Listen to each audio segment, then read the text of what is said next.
Hello and welcome to Post, the channel where we discuss all things hockey and all teams.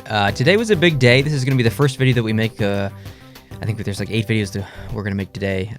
So just to start off, we're going to talk about the Sebastian Aho offer sheet whole situation. It's really interesting. There's a lot of layers. There's lots of stuff going on. We're going to talk about some other things like the Panarin thing and the Duchesne and Bobrovsky, Leonard, and a couple of others in single videos. So you'll see quite a bit of videos coming out on the channel over the next basically 12 to 24 hours. And then after all the big stuff is talked about, we'll kind of do a recap and talk about all of the other little signings, which will probably either be a regular video or we'll just wait for the podcast and do it in the podcast. Yeah, it's really the reverse of the trading deadline, because the trading deadline is at a specific time in February or whenever where the clock stops and everything has to be done. So there's a big flurry of activity and then you can talk because it's over. Whereas with the free agency day, it starts at noon Eastern and it really never ends after that. So there's no end point. As we think we have most of the details of things that have happened during the course of the first day of free agency, things will continue to happen in the days to come. So it's something that we may have to circle back to a few times. Oh, absolutely. I mean, I have a paper here with all the names of the major free agents, and I just don't have information written down here because they simply have not been signed. So there'll be stuff to talk about for weeks to come. Information releasing. There's even stuff happening right now on contracts that we're waiting to hear back on that hasn't been released yet. So, everything's evolving. But the first thing we're going to talk about is the Sebastian Aho situation. So, Montreal did something that we do not see often. And Very rare. It is extremely rare, but they did do it. They made an offer sheet to Sebastian Aho. It wasn't just on a whim. Like, they clearly thought a lot about this. They thought about what they wanted the average to be, and not just the average but how the contract is structured financially. Yeah. So obviously Carolina's not pleased about this. No. It's worst case. Maybe not worst case scenario for them because the average could have been higher. It could have been. 8.454 is a little bit lower than what some people were projecting for Sebastian Aho, but still, it's a pretty bad scenario because Carolina, if they do match it, they're going to have to be forced to pay basically $21 million to Sebastian Aho in the first 12 months. The way the Canadiens structured the offer sheet was to heavily load it with signing bonuses and pare down the actual salary part. So the way they structured it was such that if they got him, in other words, he signed the offer sheet. Aho has signed the offer sheet saying, yes, I'll go to Montreal for that money. Mm-hmm. And now Carolina has 7 days to match it. And if they do, or if Montreal keeps the offer, either way, the deal pays Aho, like you said, $22 million in the first 12 months. And then the rest of the salary plays out over the following 4 years. Yeah, so either way, Sebastian Aho will be a Montreal Canadien next year, or Carolina Hurricane. It's one of the two teams. We just have to wait and find out. We don't know what team he'll be playing for, but we know the exact terms of the contract he's going to get. Exactly. It's regardless of what team he plays for, the contract's going to be exactly as follows.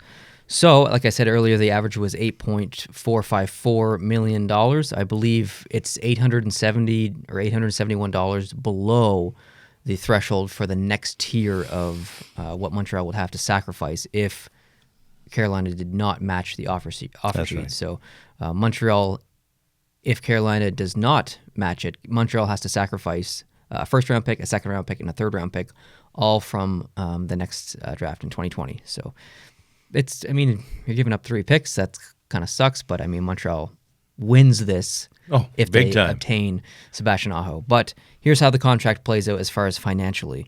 So the 2019-20 season, which is the next season, obviously, his salary is actually only $700,000, but his signing bonus is $11.3 million, which is fairly substantial.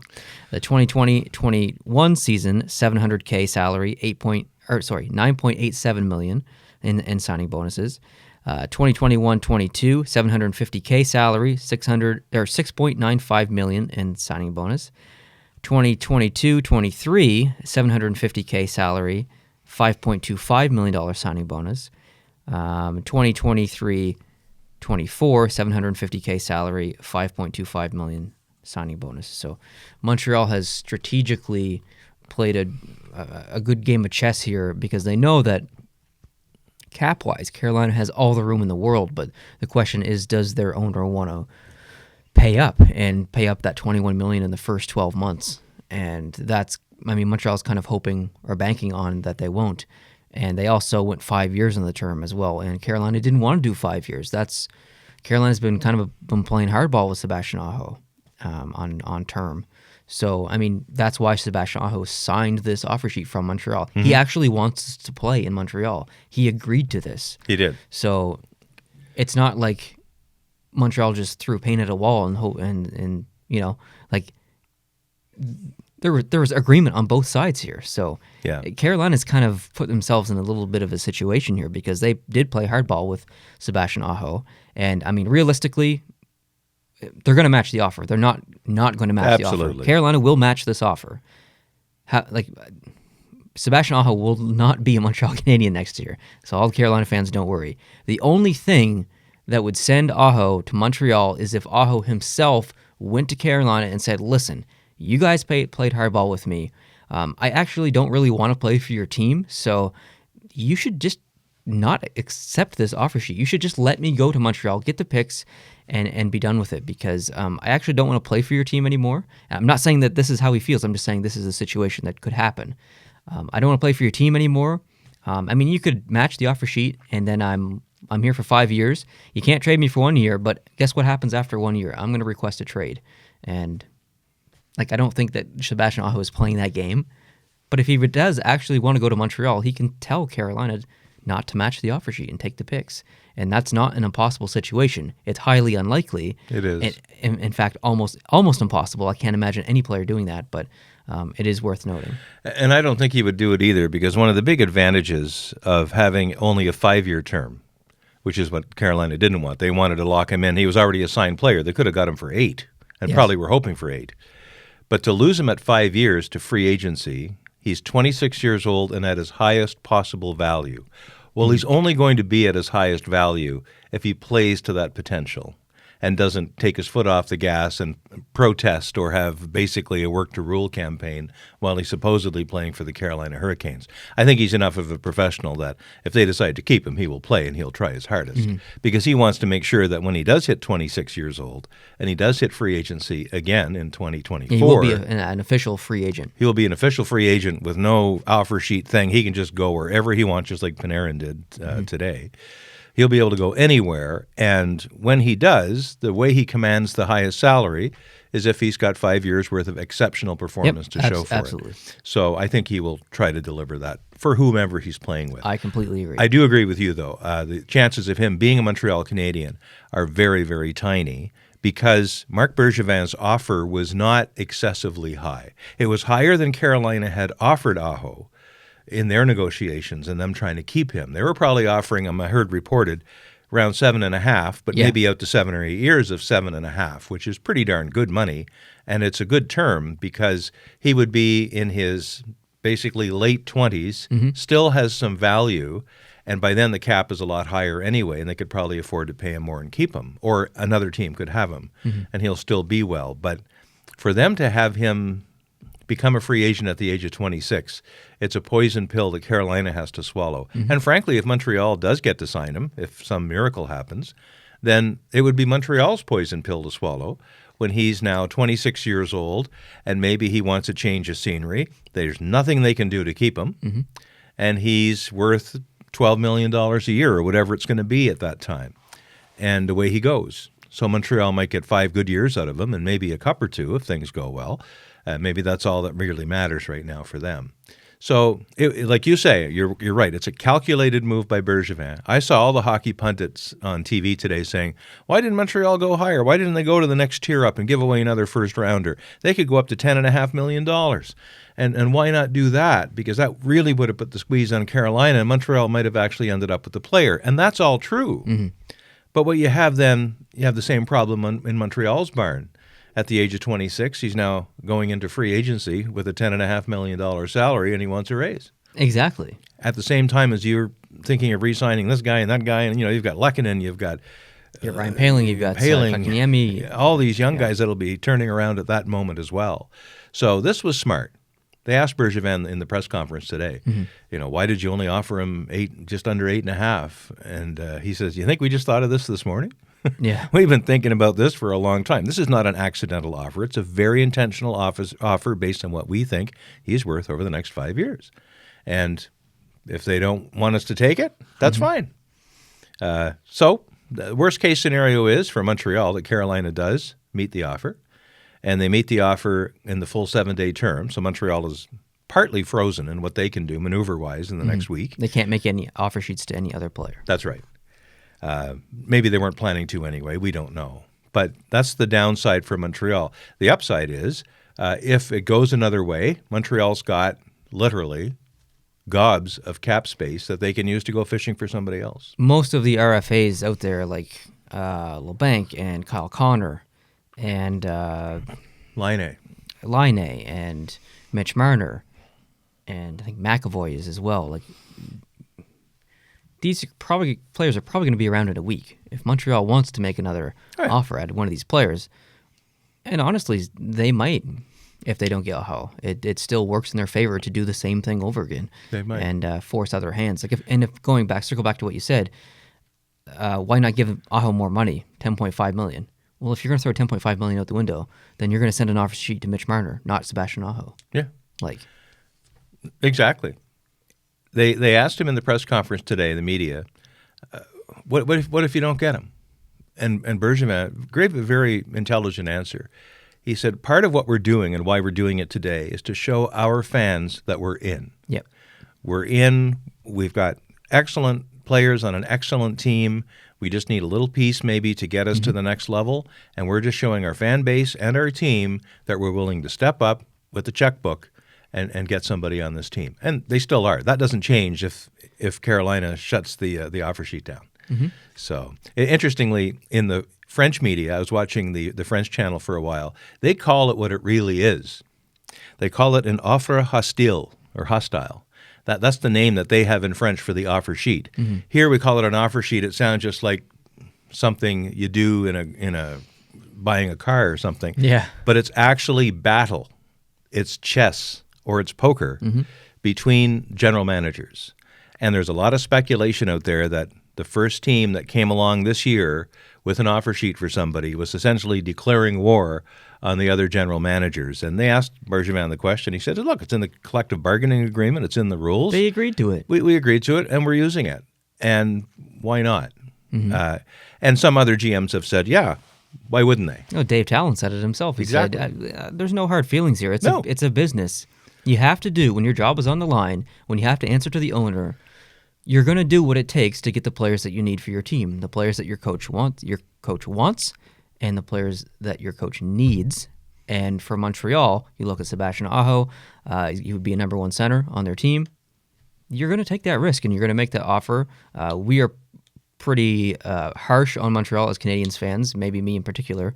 So it's not often that I do give praise to Montreal, but I do have to give Marc Bergevin a lot of praise today, and really over the past 18 months or so, drafting well, developing young players, making some smart trades, sending out Shaw, who I did not like, sending out Delorier, who I will miss, but is understandable, for good reasons. And I'm genuinely pleased with how things are progressing with Montreal. I think it was the right thing to do today, and I'm excited to see what happens in the coming weeks. Yeah, me too. He accumulated some extra picks when he shipped these players out. I really liked Delorier, and Shaw was a very, very important guy in the dressing room.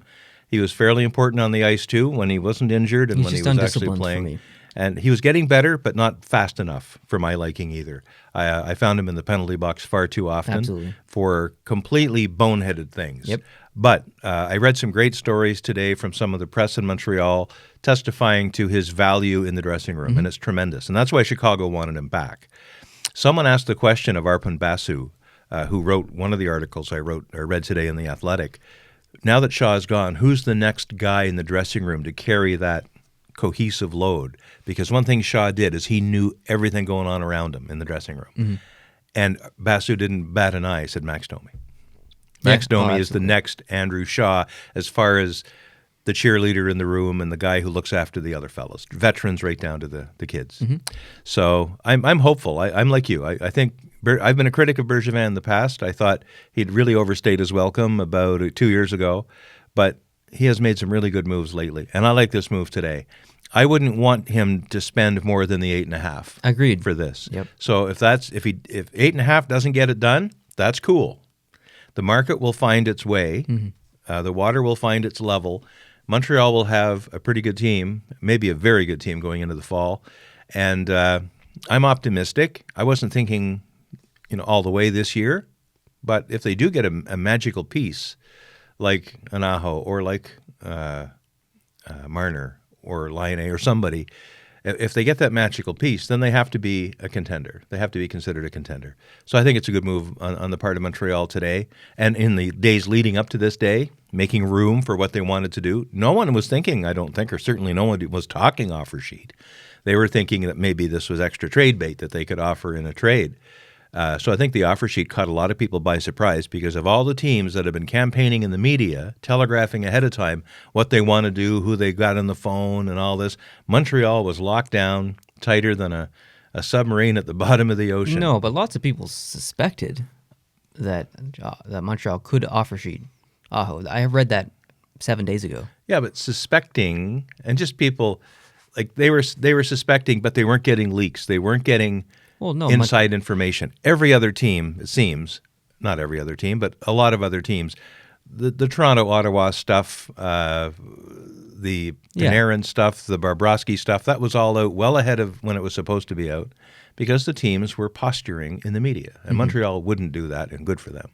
You don't think that people didn't know what was going there were two big trades yesterday, not big trades, but significant trades for Montreal. Shaw went away and Delorier went away. Yeah. For what reasons? Bringing up some cap space. Making cap room and getting extra picks. I think most people were thinking, okay, they're loading up for a big trade. I didn't see a lot of credible media. Anyone with a Twitter account can speculate, but I didn't see any credible media saying they're getting ready for an offer sheet. Oh, I definitely did see that speculation. It doesn't make sense to trade away players to get cap to trade away players. Like, if you were going to make a big trade, then why wouldn't you make Andrew Shaw and Delorier a part of that big trade for whoever you're going to get? You're going to get rid of that cap regardless. You're going to get rid of it, but you might use it on an actual free agent player. You might go out on the market and try to get Panarin, or might go out in the market and try to get somebody else. Anders Lees, it was another case. So there's going out on the market and getting free agents, and there's where your money comes in, or there's the offer sheet. Or making a trade still with other teams. Trades can still happen today. So absolutely. I still didn't see offer sheet being talked about in a serious way by serious people. Regardless of what happens or whatever, Sebastian Aho this is probably a best case scenario for him because the cards are all on the table. He knows exactly what his contract is going to be. He gets, for the most part, the contract that he wanted from Carolina to begin with that they would not give him. So either way, he's probably going to sleep pretty good tonight. Sure, and he's a young kid. It's not like he has a family and kids in school and everything like that. Doesn't have to uproot his life to move to Montreal. Regardless of what happens, he's probably going to be pretty happy. So, the only people or team in a bad situation here is probably Carolina because they don't get exactly what they want. So they take some early heat and a big financial hit early if they have to keep him, and then they take a big hit in 5 years if they want to keep him a second time. A big hit. And I actually suspect that Montreal and Carolina are still talking potentially trade partners for something else or for other pieces. I don't know. If Aho stays with Carolina, they can't trade him for a year. So it's not like Carolina's going to match the offer sheet, retain Aho, and then trade him to Montreal for that's not going to happen. Not after legally, they spent $21 million exactly. on him. So, that wraps up this. Next, we're going to talk about Robin Lehner and his situation, as well as Panarin and a bunch of other trades, signings, like I said at the beginning of this video. So, if you are not subscribed, I hope you can hit the subscribe button and catch those future videos. Thank you very much for watching. I hope you enjoyed your free agency day, and to all of the Canadians out there, happy Canada Day, and we'll see you in the next video. Happy Dominion Day. You're old. Adios. Yes, I am.